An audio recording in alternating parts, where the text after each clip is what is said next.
Hello everyone, welcome back to my YouTube channel trading trends. आप सभी का एक न्यू वीकली एनालिसिस की वीडियो में स्वागत है।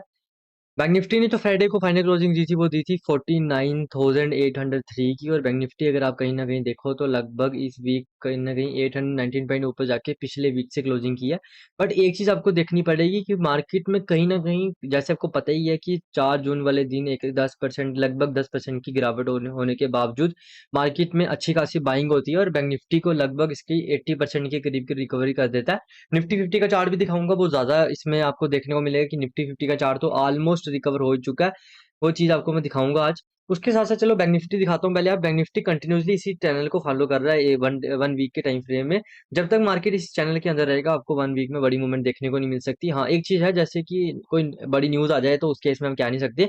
न्यूज के केस में टेक्निकल्स खास काम करते नहीं है, तो न्यूज वाले कोई इवेंट हो गया या न्यूज़ होगी तो उस टाइम पे आपको थोड़ा-सा फ़ोकस करना पड़ेगा कि न्यूज़ किस टाइप की है, उसके अकॉर्डिंग ही आपको डिसीज़न लेना पड़ेगा और आपकी क्वांटिटी साइज़िंग रिस्क मैनेजमेंट बराबर होना चाहिए। देखो, फिलहाल अगर आप देखो तो बैंक निफ्टी कहीं न कहीं अच्छी अच्छी मूवमेंट के बाद, एक अच्छी गिरावट के बाद फिर अच्छी खासी रिकवरी लेता है। तो लगभग 5,000 पॉइंट की गिरावट थी और अच्छी खासी मूवमेंट वापस रिकवरी भी कर चुका है। बैंक निफ्टी का जो लो लगाया था, वो लगाया था लगभग 46,077 का। तो एज़ 46,000 ने एज़ अ इम्पोर्टेंट सपोर्ट की तरह काम किया। और मार्केट ने जो अभी फाइनल क्लोजिंग दी है 49,803 की है। तो लगभग अगर देखो तो लगभग 4,000 पॉइंट के पास पास ही है मार्केट कहीं ना कहीं। तो 4,000 पॉइंट की रिकवरी आपको 2-3 दिन में देखने को मिली है। तो कहीं ना कहीं मार्केट बायर्स के हाथ में, मैं आपको कंटिन्यूसली ये बता रहा हूँ।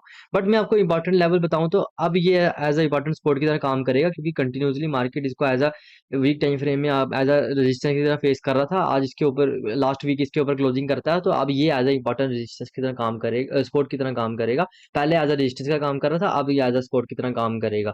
जो लेवल पहले रेजिस्टेंस की तरह काम कर रहा था, जब मार्केट वहां पर आके बाउंस बैक लेती, जैसे मान लो ये लेवल एज अ रेजिस्टेंस का काम कर रहा था, तो मार्केट जब ऐसे अब बाउंस बैक लेती है तो वो एज अ सपोर्ट की तरह काम करता है, इंपॉर्टेंट सपोर्ट की तरह काम करता है। क्योंकि बड़े सारे लोगों ने यहाँ बाइंग की होती है। जो भी बायर होंगे वो अपना एसएल कहीं यहीं इसके पास ही रखेंगे और जैसे ही मार्केट यहाँ से ब्रेक डाउन करेगा तो अपनी पोजीशन को एग्जिट करके वो जो भी छोटा मोटा प्रॉफिट या लॉस होगा उसको लेके निकल जाएंगे। तो आपको नीचे साइड एक अच्छी खासी मूवमेंट देखने को मिल सकती है।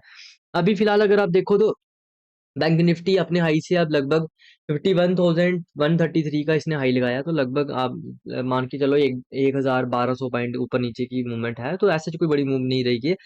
मार्केट कहीं ना कहीं अपने ऑल टाइम हाई के पास ही है और ऊपर वाली साइड की बड़ी मूवमेंट देखने को मिलेगी जब मार्केट 50,000 के ऊपर सस्टेन करेगा। 50,000 एज इंपॉर्टेंट रेजिस्टेंस की तरह काम करेगा। अगर मार्केट इंट्राडे में इसके ऊपर सपोर्ट करता है तो आपको अगले वीक आपको एक बड़ी मूवमेंट देखने को मिल सकती है। एक बड़ी मूवमेंट देखने को मिल सकती है ऊपर वाली साइड की, जब मार्केट 50,000 के ऊपर सस्टेन करेगा। वो आपको सारी चीजें आपको पता ही है कि वन डे की कैंडल की क्लोजिंग मिल जाए, जब 15 मिनट का जो टाइम फ्रेम उसमें होगा, जो प्राइस एक्शन बनेगा वो बुलिश टाइप का बनना चाहिए। तो कंटिन्यूसली जैसे मैं आपको बताता रहता हूँ इन चीजों के बारे में।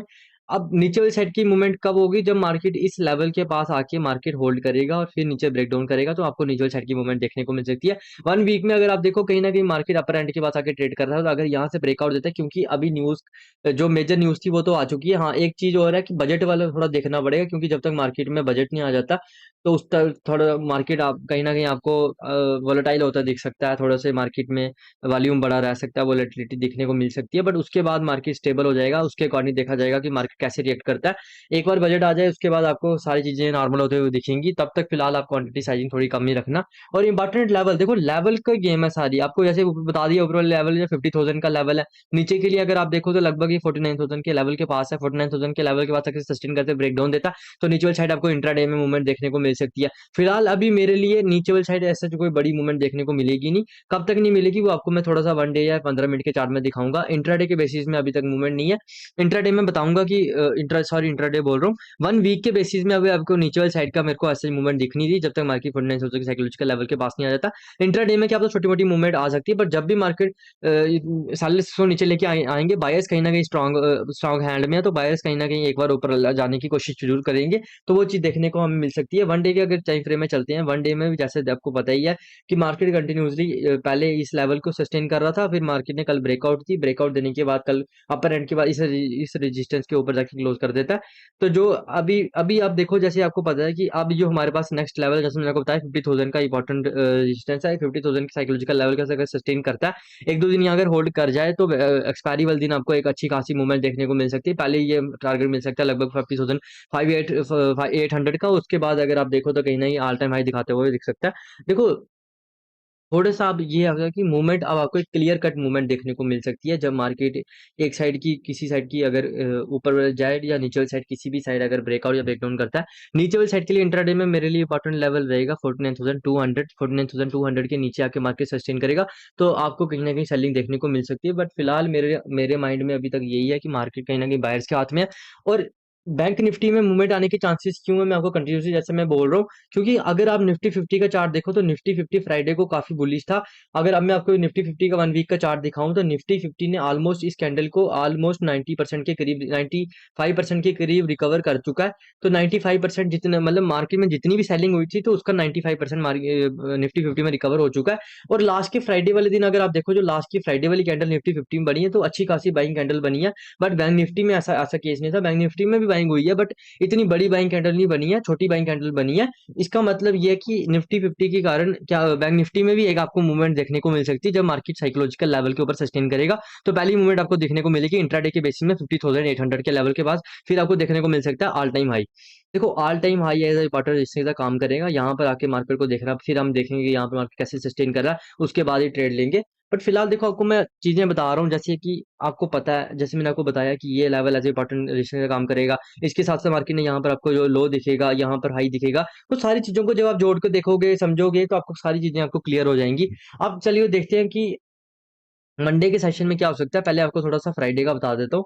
देखो 5 मिनट के टाइम फ्रेम में चलते हैं और आपको मैं थोड़ा सा बता देता हूँ। मैंने एक प्रीमियम के ऊपर वीडियो भी बनाई थी, मैंने आपको कहा था कि रेंज के अंदर बैंक निफ्टी में ऑप्शन बायर का ट्रेड लेना थोड़ा सा रिस्की होता है। क्यों? प्रॉब्लम क्या होती है, मूवमेंट नहीं मिलती। जैसे मान लो इस आरबीआई की पॉलिसी भी थी, कहीं ना कहीं बायर स्ट्रॉन्ग हैंड में थे। मार्केट अगर एक मूवमेंट देता भी है तो जब तक इस रेंज के अंदर है, इस रेंज के अंदर ट्रेड करेगा तो आपको बड़ी मूवमेंट देखने को नहीं मिलेगी। किसमें बड़ी मूवमेंट देखने को नहीं मिलेगी? प्रीमियम नहीं खास बढ़ेगा। प्रीमियम कब बढ़ता है? प्रीमियम तब बढ़ता है जब मूवमेंट फास्ट होती है। जितनी ज्यादा मूवमेंट होती है उसके साथ साथ डिपेंड करता है कौन सा डे है। एक्सपायरी वाले दिन मूवमेंट होती है, यही 200 पॉइंट होता। तो जैसे मान लो अभी यहाँ पर प्रीमियम अगर 120 पॉइंट बढ़ा तो ये आपको प्रीमियम लगभग ये आपको 200 के पास पास दिख सकता, जहाँ उसके बाद 180 से 190 के बीच भी दिख सकता था अगर ये 200 250 पॉइंट की मूवमेंट थी। तो प्रीमियम डिपेंड करता है कौन सा दिन है, वो कितनी बड़ी मूवमेंट है, कौन सी कितनी बड़ी ब्रेकआउट है, कितनी बड़ी ब्रेकआउट पे भी डिपेंड करता है, जरूरी नहीं है। उसके साथ साथ आपको देखना पड़ेगा कि कहीं ना कहीं वोलेटिलिटी है मार्केट में या नहीं।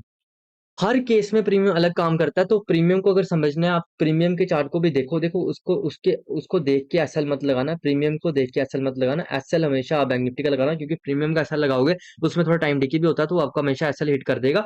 इसलिए हम बैंक निफ्टी में एसएल नहीं लगाते। क्यों नहीं लगाते? क्योंकि जब मार्केट एक रेंज में होता है आपका प्रीमियम बढ़ता नहीं है, घटता जल्दी है। और कई बार क्या होता है कि जैसे मान लो अभी बैंक निफ्टी में एसएल यहाँ था पर प्रीमियम में क्या पता वो यहाँ पहुंच जाए, तो इसलिए हम प्रीमियम में एसएल नहीं लगाते। तो मैं आपको कंटिन्यूसली बोलता हूँ कि हम एसएल नहीं लगाते। हम लाइव मार्केट में एसएल के साथ बैठे होते हैं, हमें पता होता है कि ये लेवल है तो जैसे यहाँ पर आके मार्केट कुछ ऐसी कैंडलस्टिक बिहेवियर बनाएगा तो यहाँ आके हम अपनी पोजीशन को एग्जिट कर देंगे। तो यही एक रीजन था। अब देखो प्रीमियम के ऊपर भी मैं कंटिन्यूसली आपको शॉर्ट वीडियोस में थ्रू या मेरे को जैसे लगेगा डे टाइम फ्रेम की वीडियोस में आपको थोड़ा बता वीकली एनालिसिस या डेली एनालिसिस की वीडियोस में आपको बताता रहूंगा। अभी अगर आप देखो लास्ट के दिन तो 49,600 के पास मार्केट ने जब ये होल्ड किया उसके बाद ये ब्रेकआउट लेवल मिला, क्योंकि वन डे में जैसे मैंने आपको कंटिन्यूसली बताया था 49,600 एक इंपॉर्टेंट रेजिस्टेंस का काम कर रहा था। और जैसे मार्केट यहाँ से ब्रेकआउट देता आपको ये जो मूवमेंट देखने को मिल रही है प्रीमियम में जाके देखना, इस मूवमेंट में ही प्रीमियम अच्छा खासा बड़ा था।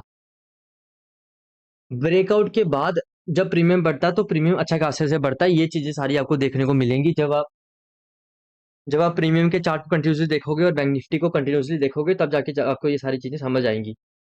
अब फिलहाल अगर आप देखो 15 मिनट में, फिलहाल अगर मैं आपको दिखाऊं 15 मिनट के टाइम फ्रेम में, अभी नेक्स्ट जो रहेगा जैसे मैंने आपको बताया 50,000 ऐसा इंपॉर्टेंट रेजिस्टेंस का काम करेगा। यहाँ मार्केट अगर सस्टेन करता है मंडे वाले सेशन के दिन तो एक ऊपर साइड की मूवमेंट तब मिलेगी जब मार्केट 50,000 के ऊपर सस्टेन करेगा। मैं इसमें वेट करूंगा मार्केट 50,000 की तक आए और उसके ऊपर सस्टेन करे, उसके बाद मैं ट्रेड लूंगा। ऐसे ट्रेड नहीं लूंगा, चाहे यहाँ से ब्रेकआउट दे दे पर मैं ट्रेड नहीं लूंगा। मैं 50,000 के ऊपर सस्टेन होने के बाद ट्रेड लूंगा। नीचे वाली साइड के लिए मैं ट्रेड कब लूंगा? देखो नीचे वाली साइड के लिए आपको छोटी मोटी जो मूवमेंट देखने को मिल सकती है वो मिल सकती है 49,000 के साइकोलॉजिकल लेवल के, जैसे वनडे में बताया। बट एक रीजन और होता है जब वो देखने को मिलती है। देखो एक केस होता है जब मार्केट बहुत बड़ी रेंज बना ले, मान लो 1 1.5 घंटे की रेंज बना ले, फिर अगर मार्केट यहाँ से ब्रेकआउट करेगा तब मैं 50,000 की साइकोलॉजिकल लेवल के लिए नहीं बैठूंगा। तब मैं यहीं पर जैसे मार्केट यहाँ पर रेंज को ब्रेकआउट करेगा 50,000 के ऊपर जैसे ही क्रॉस करेगा यही एंट्री ले लूंगा, फिर मैं ऊपर आके वेट करने की कोई जरूरत नहीं है। सेम केस होगा नीचे वाली साइड के लिए। अगर मार्केट अच्छा खासा यहाँ पर अच्छे 1.5-2 घंटे प्राइस एक्शन बनाता है बेरिश वाली साइड का, तो मैं 49,400 से 500 के बीच मार्केट सस्टेन करता, तब भी मैं नीचे वाली साइड का ट्रेड ले लूंगा। कहाँ तक लूंगा? 49,000 के साइकोलॉजिकल लेवल तक। तो डिपेंड करता है कि मार्केट ने कितना ट्रेड कर दिया, कितनी बड़ी रेंज बनाई है, वो सारी चीजें जब कलेक्टिवली आप देखोगे, समझोगे, उसके बाद आपको समझ आएगा ट्रेड कैसे लिया जाता है, कैसे उस पर एक्शन लिया जाता है। उसके बाद सबसे मेन चीज होती है ट्रेड को मैनेज करना। ट्रेड में एंट्री लेना और एंट्री को मैनेज करना दोनों अलग चीजें हैं। उसके बाद क्या होता है? एग्जिट करना। एग्जिट भी एक अलग स्किल है, इसको भी आपको सीखना पड़ेगा। आस्ता आस्ता शुरू करो। पहले आप स्टॉक से शुरू करो 6-7 महीने, फिर आप आस्ता आस्ता बैंक निफ्टी में कोई ऐसे देख लो, छोटी सी कैपिटल से घुसो, नहीं घुसना तो पेपर ट्रेड कर लो। उसके बाद आप जब चीजों को समझने लग जाओगे, कंटिन्यूसली एक चीज में फोकस करो, लर्निंग कंटिन्यूसली लेते रहो। देखो कहीं से भी सीखो, कोई प्रॉब्लम नहीं है, बस थोड़ा सा ध्यान रखो कि फालतू के चक्करों में मत पड़ना, ज्यादा ऐसे टिप शुप के चक्करों में मत पड़ना। बाकी सीख कहीं भी सकते हो, जीरोधा वार्सिटी एक ऐप है, वहां से सीख सकते हो। देखो सीखने के लिए आपको, अगर आप कहीं से नहीं सीखना चाहते, आपको लगता है सारे फ्रॉड है, तो आप अपनी कैपिटल डालो। कैपिटल कितनी डालो? 10,000 कैपिटल डालो और बैंक निफ्टी पे ट्रेड करो। कब करो ट्रेड? जब 6-7 महीने कम से कम स्टॉक्स में प्रैक्टिस कर चुके हो, उसके बाद बैंक निफ्टी ट्रेड करो। और देखो कि मार्केट कैसे रिएक्ट करता है, बैंक निफ्टी आपकी मूवमेंट पे कैसे रिएक्ट करता है। जब आपने ट्रेड ले रहे हो, आपने कम से कम जब आपने स्टॉक्स पे 6-7 महीने काम किया होगा, आपको कोई ना कोई एक सेटअप आपको डिफाइन करना पड़ेगा। जब आपने एक सेटअप को डिफाइन कर दिया, उसको इंप्लीमेंट करो बैंक निफ्टी में। देखो जो प्राइजेक्शन स्टॉक्स में बन रहा है, वो बैंक निफ्टी में बन रहा नहीं बन रहा। आस्ता आस्ता जब आप ट्रेड लेते रहोगे, आपको प्रीमियम की भी समझ आ जाएगी, बैंक निफ्टी के चार्ट की भी समझ आ जाएगी, कंपोनेंट्स की भी समझ आ जाएगी। पर मेन चीज है प्रैक्टिस करनी पड़ेगी, कंटिन्यूसली प्रैक्टिस करनी पड़ेगी। और प्रैक्टिस आपको कम से कम छोटी कैपिटल से करनी पड़ेगी। कैपिटल बड़ी होगी, फिर आप सीख नहीं पाओगे, फिर आप पीएनएल देखने लग जाओगे, फिर आप समझ नहीं पाओगे कि चार्ट हमें किस साइड की डायरेक्शन बता रहा है, और अपने एसएल को लेके कंटिन्यूसली बैठे रहो। Thanks for watching this video. Have a nice day.